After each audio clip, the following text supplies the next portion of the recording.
Ebula ennaku 8 bannayuganda ba Kiro Box okulonda omukulembeze w'eggwanga saako ababaka ba Parliament. Akakiiko k'ebyokulonda kalangiridde ebimu ku birina okugobererwa nga mwe muli ne bannamawulire obutakkirizibwa kumpi nnyo n'ebifo awalonderwa.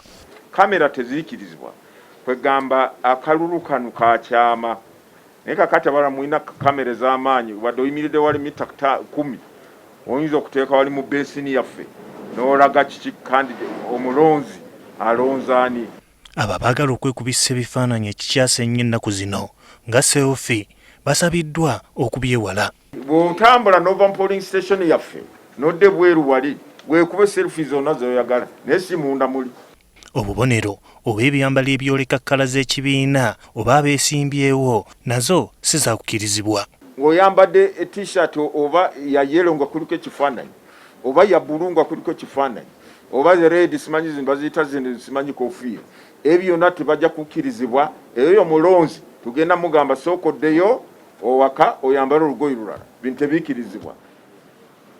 Waliwo abalina masiki z'ebibiina naye ate otaddeko akabonero k'ekibiina ate tugambye nti ekintu kyonna ekiriko akabonero ky'ekibiina kyo tekakkirizibwa nalwo kimufune makisi endala mukitegedde. Kale ogenda kujja oyambadde simanyi masiki yanyi ebyaki bike just campaign. Baba bamaze okulonda balagiddwa okudda awaka mu kifo ky'okwetuuma awalonderwa nga bagamba nti bakuuma bululu.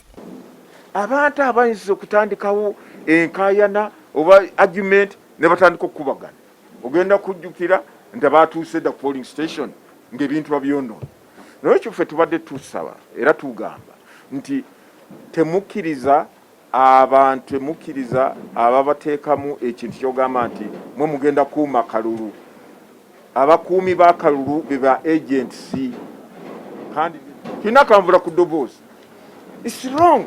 You cannot mislead people like that. Temuvaawo mukuuma kalulu okijjeewa. Akakiiko kagamba nti ba agenti b'abeesimbyewo be bagenda okukkirizibwa ssaako abakuliddemu ebyokulondesa n'ab'ebyokwerinda. Bano era bakuweebwa empapula kwe banassa emikono ng'okulonda kuwedde. Okugatta ebivudde mu kulonda byakulangirirwa ku bitebe bya disitulikiti era wano ab'amawulire bakukkirizibwa okubaawo. Okay, kwegamba results zonna ezinaaba zivudde ku polling station returning officer zisobola okulagibwa ku ntimbe ze.